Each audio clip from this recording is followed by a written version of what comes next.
We move to the next session, the future of energy and mobility with respect to good air. I invite our speakers, Mr. Suyash Gupta, the President of the Indian Auto LPG Coalition, Director General and Founder Trustee of IAC. Mr. Gupta is Managing Director of the Clean Fuel India Auto Gas Private Limited and has been also closely associated with the Indian LPG industry. If I can request Mr. Suyash Gupta to please join us. Yeah, please. Ms. Judith Bainberger, Project Head of the European Business and Technology Center in New Delhi, where she is responsible for the organization's projects and various initiatives in sectors like environment, water, urbanization, transport, and ICT.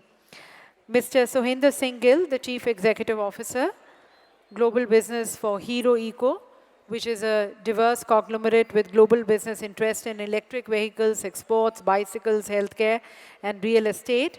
And the group has one of the largest range of electric two-wheelers globally. I invite Mr. P.K. Banerjee, Executive Director of SIAM. He's worked with multinational companies, namely Toyota, Daewoo, and Tata Motors. On behalf of the industry, he has been representing in various policy regulations and standards committee. Currently, is the chairman of the Indian GRSG group, which represents United Nations in the UNECE WP29 on vehicle general safety. Our next esteemed speaker, Mr. Jaspal Singh Ojla, the Chief General Manager Technical of the Energy Efficiency Services Limited. He's a subject matter expert of renewable energy and spearheads assignments of energy auditing and project management. Shri Ojla is currently spearheading the solar street lighting projects across India for nearly 20 public sector undertakings under different ministries. And now our session moderator, Dr. Bobby John, the Director of IHW Council and the founder of Equitas Consulting. Good afternoon once again to everyone. I hope everyone's awake.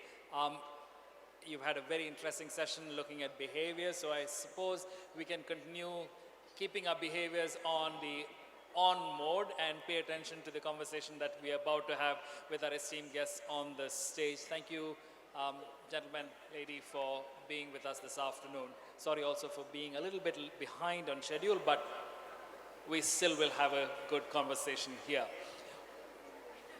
This half hour or so, we are supposed to focus on where the future of energy and mobility with respect to good air is. And I want to kind of flip that ordering. I don't want to kind of think in terms of the future of energy. I want to kind of first ask the question, what's the future of mobility here? From time immemorial, and here's the thing. We as human beings are defined as alive when we are moving, right? So mobility is inbuilt into us. Small distances or long distances? What do you think is the future of mobility in a world that is increasingly shrinking, that there is internet and connectivity and things like that? Is mobility going to be defined by the four wheels, two wheels, or the jet engine, or the internal combustion engine? Or is it going to be something else? Who wants to kind of attempt that answer first? Whoever. Yes, Mr. Ojla, go ahead. And I want to ask this to each of you. Hello. What do you think is the future of mobility? What do you mean by it? Yes, go ahead. And please keep it short because I will interrupt and keep moving everybody. Yes, thank you very much. The ultimate solution to this takes me back to the 70s when the serial on the TV was telecast, that was the Star Trek. In that it was shown that the person can be digitized and it can be transported somewhere else. If that happens, then the four-wheelers are not required at all. But as far as the mobility is concerned, now e-mobility is the only solution, but the future will be totally different because in future, the power generated from the fossil fuels will not be there. Only the solar energy will be there. So we have to club both. I'll stop you there because you've given me your vision. Your vision is beam me up, Scotty, and that's about it. The Star Wars kind of a thing, the hologram kind of appears and the gentleman is somewhere there. What do you think, Mr. Banerjee? Where's this future of mobility? Is it physically people moving? Or what is it that's moving and how do we do so? Bobby, the question you have kept very open-ended. The mobility means, is it a mobility of thought? Is it a mobility of need? Or is it a mobility of person? So I think taking a cue from Mr. Singh, I would like to restrict myself mobility of person and mobility of goods. If I get into the mobility of thought, then it's a kind of a www web connected world with artificial intelligence. Your presence is directly replicated somewhere else using AI. So therefore, I am not going there. I am just, for the purpose of today's discussion, restricting the mobility of goods and mobility of person in physical form. And if that is the debate, and which is the perhaps attributed to a greater extent the sustainable mobility needs, then I would like to say that future mobility will be sustainable. And when I say sustainable, sustainability is also coming attached with the system boundary. What is sustainable in NCR may not be sustainable because the vehicles going from NCR are going to Nimrana and nearby areas, causing unsustainability there. So therefore, if you take a boundary of India, then the sustainability within India may define the outside boundary unsustainable. So for purpose of all of us, current point in time, the sustainability means a sustainable planet Earth. And that's where my sustainability of mobility would lead to from all sides. So your vision of the future of mobility is that it is sustainable, however we may define, and we'll come to that conversation very quickly. Sir, what do you think? If you can just pass on, yeah, the mic. Well, I believe that we'll still need to move ourselves. We still need to move ourselves, Even right? if we have digitized, even if we have come closer to each other, the need and aspirations to move, look at other places or otherwise move from work or otherwise will continue to grow higher and higher. Therefore, under compulsion someday we'll realize we have to become cleaner in mobility. Under compulsion, we'll have to come to a conclusion that we have to shed off what we are doing at present. So automatically, there will be administrative pressures or there will be innate type of desire to become cleaner. So like sustainable, cleaner is the future of mobility. Sustainable, cleaner is a vision of the future. I would agree completely with what Mr. Banerjee said. Sustainability is the key word. And in terms of how well do we define our future? I mean, and are we defining our future to be 5 years, 10 years, 15 years, 20 years? If 30 years, possibly, then we can really make any sort of a statement and get away with that. But we need some low-hanging fruits today. And then we need to have an outlook of what happens 20 years down the line, 30 years down the line. But the bottom line is it needs to be sustainable. Yeah. It needs, right? Judith? Yes, I can only follow what my fellow speakers have already highlighted, that in the given context, when we talk about mobility or transport, sustainability is probably the key word. But I would even go beyond that and say we have to look at sustainable urbanization. We have to design urban spaces in a very smart and sustainable way in which transport is one factor that then eventually influences our ecosystem, our environment, and also the air quality. So let me flip aside and let me start the order the other way around, and I'll come back to you, Judith, because you kind of put in one word which I wanted to introduce at some point in time. You've kind of mentioned this about the physical movement as related to geography or geospatially, whether we move from the urban to the rural or the rural to the urban or within those spaces, physically moving goods or people, and those are both desirable and certainly to a large extent not irreplaceable. How much time to this sustainability? And is it that we are going to prioritize a certain kind of mobility over others, again in the physical and geospatial way that we're talking about, or are we going to be a laissez-faire, everything, and let's try see what happens so that we eventually shake out a sustainable one? To answer the question of how much time and the rest of it, we certainly have to look at the approach by which we can implement the sustainability solutions. And me representing a European organization here in India, probably take an example from Europe as well. This is not a short-term or quick fix, if one can put it like that. So it is an interconnected framework of policies, of national legislation, state-wise implementation. The municipalities play a key role, of course. And when it comes to the bottom-up involvement of sustainability, then of course everyone here, you and I, all of us, contribute. And I think the previous session has made it very clear that it starts with awareness. So it is a holistic exercise of enormous efforts and energy that is to be streamlined, and all of that is eventually kind of a equation resulting into sustainable solutions. So it's really a mix of things and innovative ways of looking at that. Holistic, many things coming together, not really short term. It takes a long while, which kind of militates against what you, Suyash, said. I mean, if you kind of project out into the future, anything is possible. And yet, here's Judith saying, you can't really pressure cook this in 5 hours or 5 days or 5 years. It really requires time. So sustainability in the context of geospatial movement and physical movement is required. How do we kind of even begin approaching that in a country in as messy a situation as we are today? There needs to be an outlook for us, for our nation. I was looking at this graph when I was sitting there, and we zoomed out. And India is the only country, literally, and not even Africa, only one place we found had an AQI of 500 plus. See, we are living in a country which has plenty of red dots all across. Not even Africa has that. So it's not a peril of industrialization. So we are doing something really wrong. And when we look at future, we need to compartmentalize that in two ways. One is maybe a 15-year frame, and a 15-year to 30-year frame, and beyond. And when you're looking at an immediate solution for us, one of the solutions for us would be some low-hanging fruits. And I believe India has various options available today, and so has Europe, and so has US. So we have Euro 6 fuels, petrol, which is extremely clean today. We have natural gas, clean, we have auto LPG, the industry I represent, extremely clean. Biofuels, which are coming up, and then of course electric.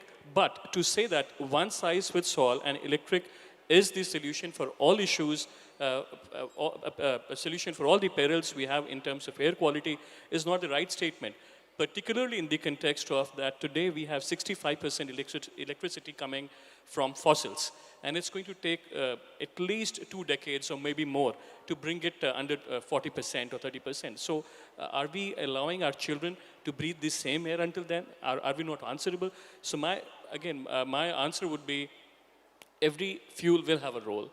And there would be some fuels which will allow us to bridge towards that possibly a clean electric vehicle, e-mobility future in 25 years.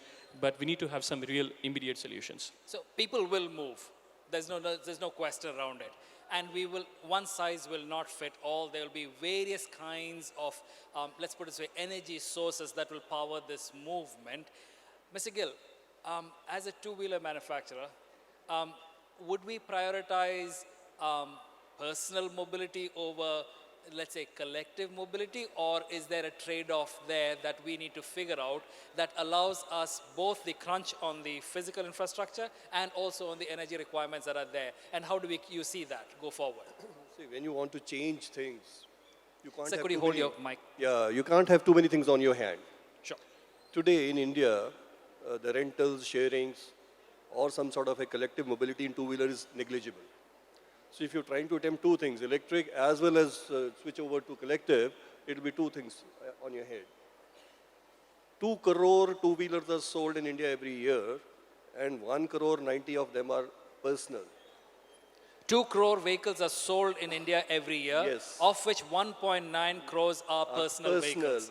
So only 0.1 crore or 10 lakhs is what is public goes into vehicles. the other side stream. Right. So therefore, the change has to happen there. We have to stop being, I think the idea should be that we have to stop being a little democratic about these things. We have seen Motor Vehicle Act changing the traffic scene in India. We need to do something on like stopping the debates about polluting, non-polluting. We have to go to low-hanging fruits, whatever is available. E-rickshaw is one thing which public has seen is a low-hanging fruit. Two-wheelers are certainly a low-hanging fruit. At some point of time, there has to be administrative pressures, top-down approaches, as well as behavioral changes. Then only things can happen. Otherwise, inflection point will never come. Right. So Mr. Gill is saying that we can't entertain too many notions at the same time. We have to have single-minded focus and ensure that whatever we do it well. So Mr. Banerjee, here's the question. While it is only, say, 5% of the total vehicles that are brought onto the road every year, the 5% on that side seem to be, let's put it this way, putting out more than their fair share. Is it? I mean, I could be corrected on this, of what is kind of polluting the entire atmosphere. So in the mobility conversation, if 2 crore vehicles are being put out there, point 0.1 seems to be the finger pointing. That's where the pollutants are, that's where the black smoke is coming. What, is that true? And if it is, what is the transition to BS6 enabling us to do? Is that applicable then for the 1.9 crore too? To my mind, every nation must decide their priorities based on integrated considerations of what is important. We have recognized that urban localized pollution is a big concern in the 104 cities as per the study conducted by CPCB and Ministry of Environment. So therefore, how to tackle these city pollutions is an important question. IIT Kanpur has done a very nice study which brought out the source apportionment, the causes of these pollution. And it has been found that vehicles are contributing certain percentages in the range of say 12 to 20% in terms of particulate matters, but there are other sources as well. So in Delhi, you see the graded action plan which is arising out of that IIT Kanpur report.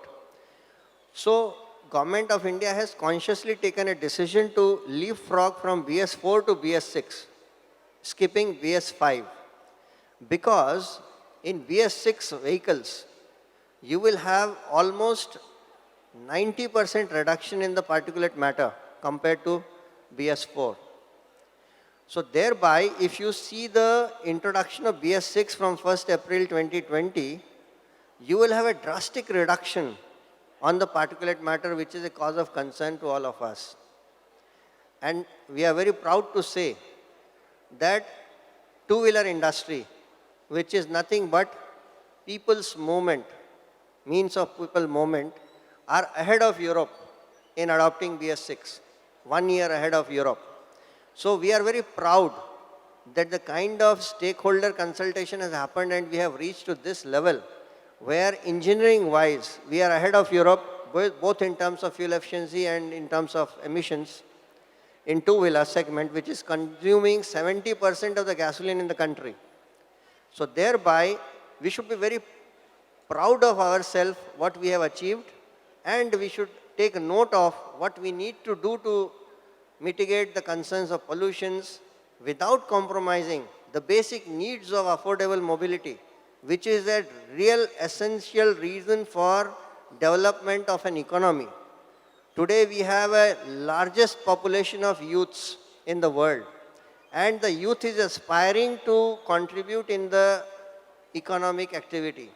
And the first thing a youth is expecting in his family, Papa mero ko ek motorcycle dilwa do, so that he is able to move around and contribute in the society.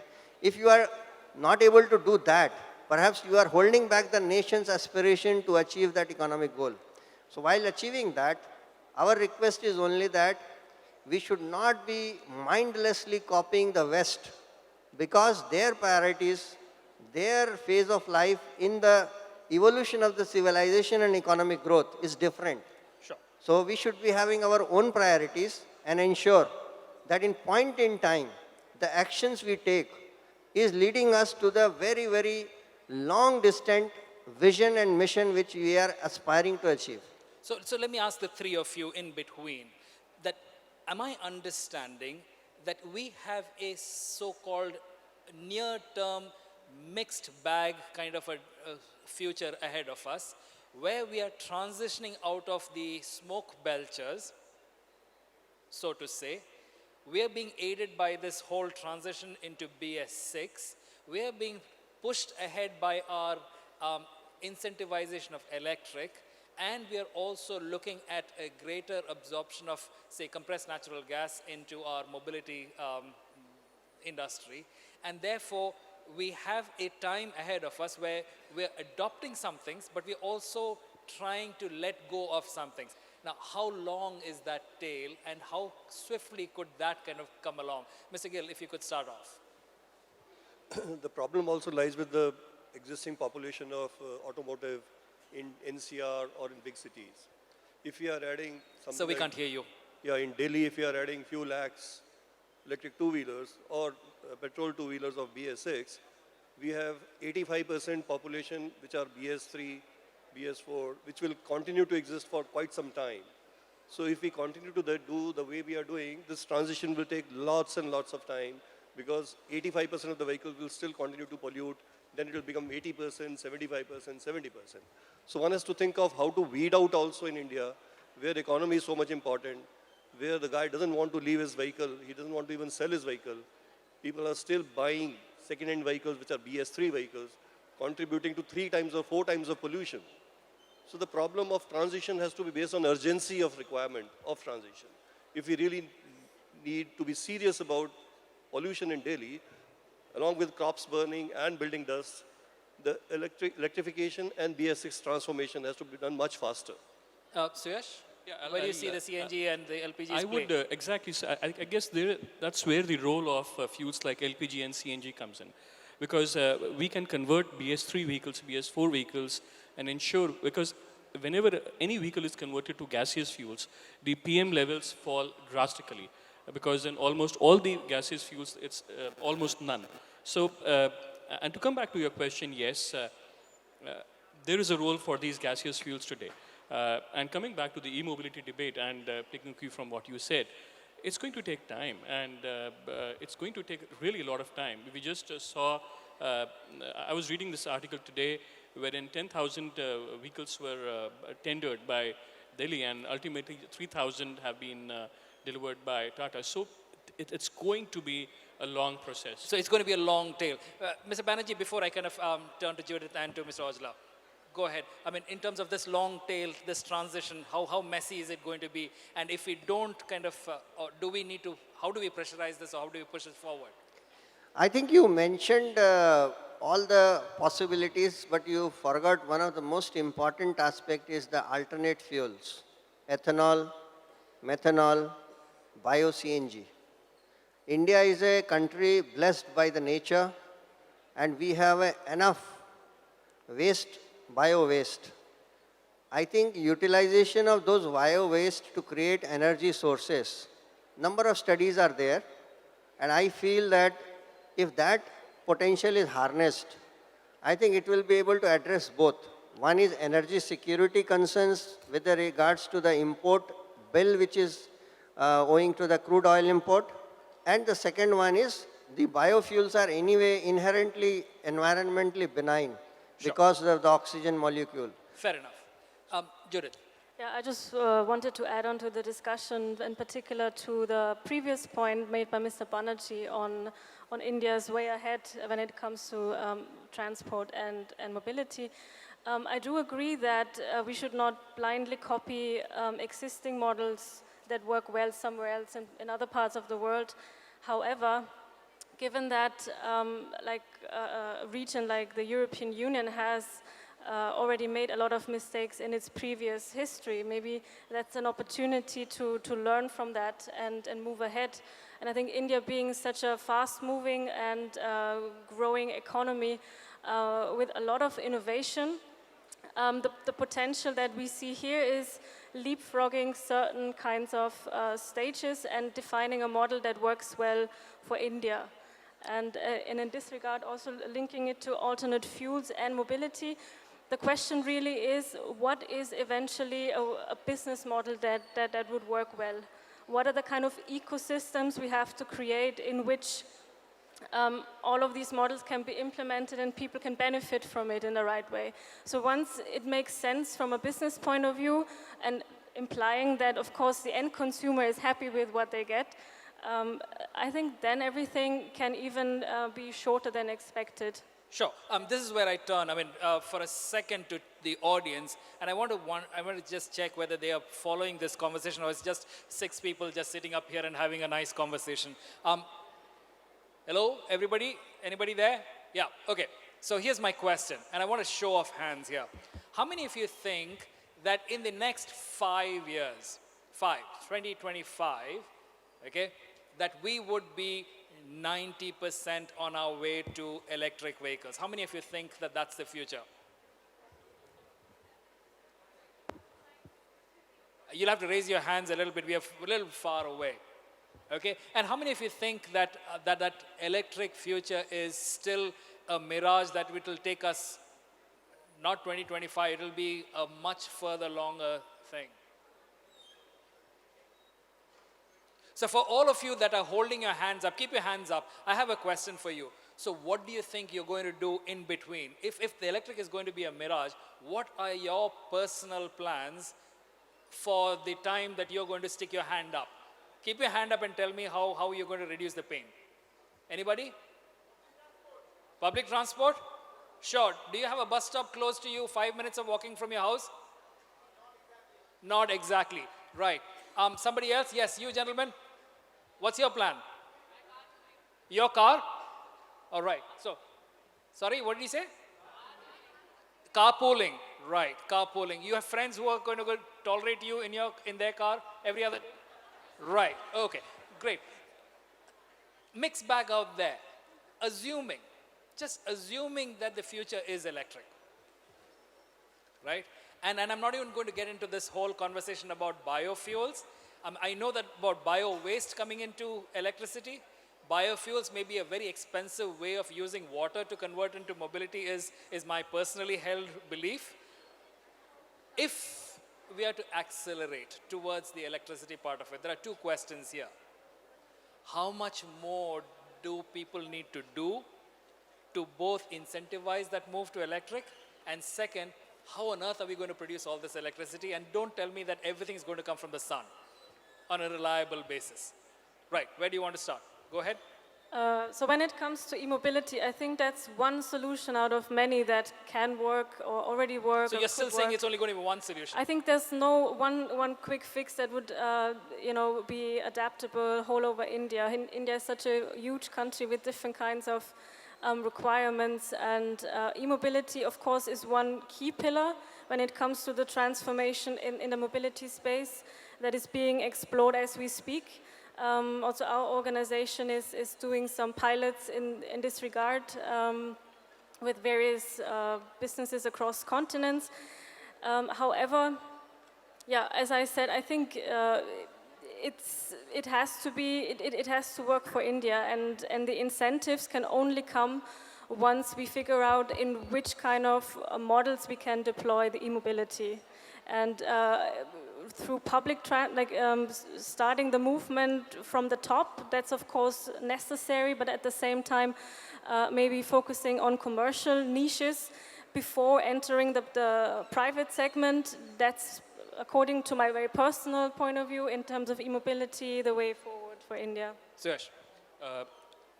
Assuming, your question was for electric, what are the enablers? So I think it's going to be the charging infrastructure, and how do we tackle and real quick charging infrastructure, because a lot of alternate fuel vehicles today run on 12-hour shift basis.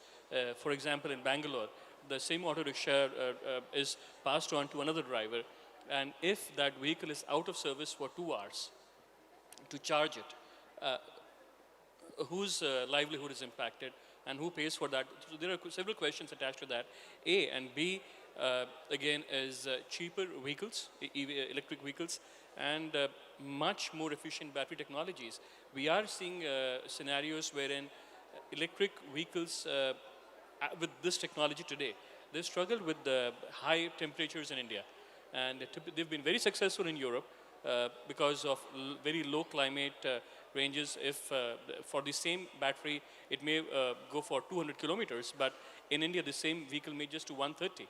So technology and charging infrastructure. So a key question here is this, and the relative advantage of whether it's a gas fuel or a liquid fuel is that the opportunity cost of refueling is so much more lesser in the petrol, diesel, gas side versus the recharge of an electric vehicle, 2 hours to 6 hours or whatever time that may be of, particularly if it's of commercial value, the vehicle's utilization is of commercial value. So the opportunity cost is a pretty big one, and that needs to be calculated in. Or are we looking at pushing over to a hot swappable battery future kind of a thing? Mr. Gill, your call. Well, in the personal space and in two-wheelers, our experience is that charging is not an obstacle, because most of the time, like Hero bikes, they are giving 80 kilometers per charge, and nobody goes more than 30 kilometers in a day on a two-wheeler normally, in a personal space. That's why I keep saying that personal space is the one which will really give the volumes here. We have sell around 60,000, 70,000 electric two-wheelers every year. People who have bought it, once we do the survey, they are the happiest lot, that they have got the best vehicle because of economy, as well as now they have started doing some things for the environment. People who haven't bought it are not buying because there are not many on the road, there is not much of awareness, there is a sticker shock, the initial 20,000 rupees extra. There is a simple calculation here. If you are using a liter of petrol a day, the electric two-wheeler that we sell, everyone sells, comes with a 3 years battery warranty and a 3 years vehicle warranty, which means 1,000 liters of petrol free with the vehicle, which is 75,000 rupees, and the vehicle costs 65,000 rupees. So it's a plain equation, but at 65,000, people say, no, it's too costly. Had it been 45,000, I would have bought it. So once there are 5 million on the road, the first 5 million on the road in India, the 50 will come. The difficulty is the inflection point. That is where we expect the policy interventions of some sort of subsidies, some sort of financing, some sort of Swachh Bharat type of a campaign, and some sort of a attitude changes by administrative nature of mandating electric vehicle in few spaces which are very highly polluting to create an inflection point from 5 million to 50 will automatically come. So, Mr. Gill, I mean, perhaps the math would be that you spend 65,000 over 5 years, you get 75,000 rupees back, and so that's figuring out how you communicate. That might be an interesting thing. This is where I turn to Mr. Ojla. You're in the business of actually producing electricity and enabling electricity providers. Here's a future that everybody's kind of thinking that everybody's going to kind of plug in and get electricity. How do we make sure that that electricity is available reliably and in a non-polluting way to all the people that think mobility? Because you don't want to displace pollution from the individual end to a collective big end. How do you kind of incentivize that? Sir, first of all, let me make a small correction. That availability of power is not at all an issue. We are into the business of e-vehicles. Until now, we have deployed more than 6,000 e-vehicles across the country on behalf of Government of India. And I myself have been using Mahindra Verito e-vehicle since last 7 months. And let me tell you, my professional life altogether has changed after I'm using the e-vehicle. I'm not that much free to attend any meeting at very, very short notice. Sure. I have to wait. Because the charging on the fast charger takes somewhere around 2 hours to charge. Slow charger takes around 6 hours. So the power backup, power is not an issue. Power is generated from the fossil fuels. The petrol and diesels that are currently used in the vehicles are also fossil fuels. But refilling a fossil fuel or a petrol takes maybe 10 minutes or 15 minutes. But charging a vehicle for 80 to 100 kilometers take around 2 hours. Now the solution for it, we have now gone for the Hyundai Kona, which charges in 90 minutes for 452 kilometers. That is a good option. But the cost of the car is 3 times more than the Mahindra Verito. That has to be taken into account also. Now, if we get cheaper cars with around 250 to 300 kilometers, then for a person like me, my traveling is around 100 and 150 per day. So that will be very good. But then we actually need much more fast chargers. But again, the question arises, it will not sustain for much more period because as most of you might be knowing, fossil fuel availability is very less. The liquid fuels are available only for 65 to 70 years. Solid fuels like coal is available only for just less than 200 years from now. So we have to depend on non-conventional energy sources so that these things can be sustained in the long run. Sure. So, Mr. Banerjee, I mean, you are the person in the middle, right? You have a stick in every side of the story. And it doesn't matter for your membership whether it's an e-vehicle or a petrol vehicle, so long as legacy costs are kind of managed and you have an orderly transition. How do you transition to a cleaner future? I'm not even asking whether it's an electric future or it's a different kind of a fuel future. How do you transition your entire membership through into a cleaner future? Very good question, Bobby, towards the end.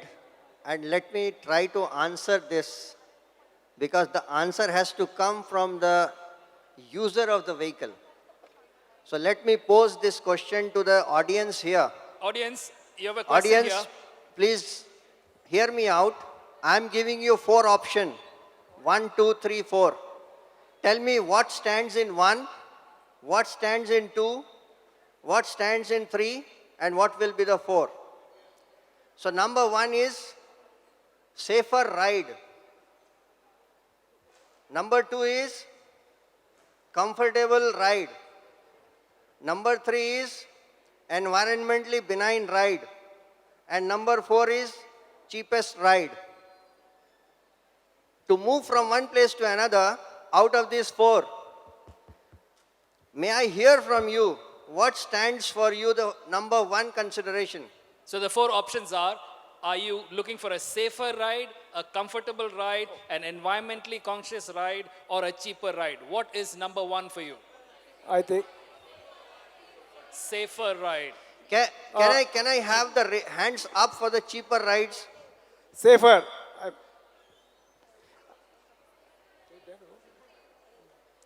We can't see your hands. Could you please safer ride? How many? Okay. I'm looking for the safer ride. I think this is the priority right now in my mind. Environmental benign ride? Well, that comes the second. First, we have to be safe. So I think the poll is out. Let me tell you, give you very interesting statistics of the vehicle sale. Every vehicle model has double airbags, ABS, and safer options. For the last 15, 20 years, the trend has been the purchases are happening based on the cheaper availability of the lower variants. Number 2, millennials are not buying the vehicle. Why? Do you know? Millennials are not buying the vehicle across the globe because they have recognized that they don't want to own the burden. The calculations indicate that shared mobility is likely to go in favor of the cost. And therefore, most of us, it was evident here, we don't care that what we pollute outside, what's coming in the exhaust pipe from our vehicle. So the moot point is, people need mobility and they don't care the mobility is coming at what price. So it's very nice to say that I want the safer ride, but I don't know how many of you choose prime versus the normal. When you do the mini or micro or prime, how many of you consciously choose prime? So my suggestion is, indications of the market trend or the purchase trend of the vehicles are that people are looking for the affordable mobility solutions. And that's very clearly evident for the last 10 years data. So therefore, when I say why this is the situation, it's an aspiring India, it's a growing India. It's an India different than some other country we would like to copy. Therefore, we should always look inward and try to find solution, our own unique solutions. But what is for sure is given. Number 1, we are all connected. So connected mobility will take precedence. Whether it's in the form of Ola, Uber, or backseat taxis or whatever. So connected mobility will take precedence, point number 1. And why it will take precedence? Because connected mobility will give you the better asset utilization. Therefore, the mobility cost will be cheaper. So shared mobility and connected mobility will be the preceding factor over anything else. That's number one. Number two, autonomous, automated. Now if you see the geared vehicle versus automatic vehicle sale, it will increase. So people will look for ease of driving, ease of maneuvering the vehicle. So therefore, autonomous will take precedence. And with the intelligence of software, intelligence of management, automatically you will find the electric vehicle suits better for autonomous and automated options. So therefore, electrification will also happen. Right. And last point is the battery technology and battery chemistry. If the cost of the battery comes down below a certain threshold value, then I think the point of inversion will come and you will say very, very rapid electrification. So with these things, I would suggest that perhaps the prioritization and acceptability of the mobility and transition will depend on these four factors. So I have to kind of wrap up, and we could continue conversations here, and there are a bunch of policy or other perspectives, larger perspectives here that need to be taken on board. Very quickly, and I'm wrapping my head around many of the things that you've said and putting it together for us to consider as we step out from here after this session is this, that whatever the future that we imagine as far as India is concerned, with its available land space and its population and the aspirations of mobility, whether it's rural, urban, or intra, it'll have to be a future where we are sharing it more than we are kind of thinking about it at an individual level. That's one part of it. Second, the cost of our mobility is to be measured not just in fuel terms, but also in terms of the cost that extracts on the environment. Whether we draw it out from the hydrocarbon ecology, or whether we draw it out from the water ecology, or whether we do other things to our surface area which deform our built environments, we have to take a total cost approach, which at this point in time, we're not really doing so. And the last bit of this is this, which is where we started off. We really have to begin thinking as to what truly mobility is. Goods will have to move. Now, do they have to move on wheels, or could they move differently? That's a question out there. Could it be an Elon Musk kind of a future? We don't know. But is it worth imagining, and do we have the institutes of technology to imagine that perhaps all over again? It's worth a shot.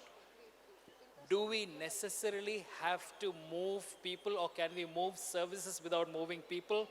Is something worth actually doing. Because nowhere on the planet, this is 1/6 of humanity, nowhere on the planet do we have this large a number who need services and may not need the mobility attached to it.